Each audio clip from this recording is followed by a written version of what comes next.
I'm Molly Barker, Executive Director of Mendocino Coast Botanical Gardens. We are a 47-acre garden in Northern California, and we have both beautiful displays, botanical collections, and also our native areas on the bluffs.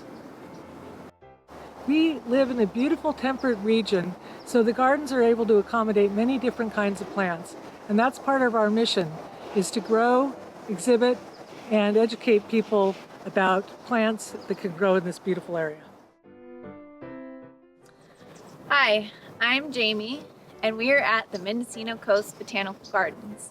And behind me you can see some of our entries for the Wreath Masters competition.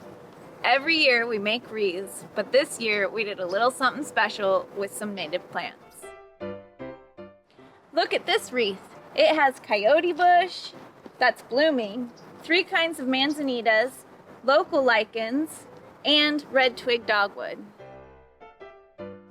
Mendocino Coast Botanical Gardens really is a garden for all seasons, so we're looking forward to seeing you when the time is right.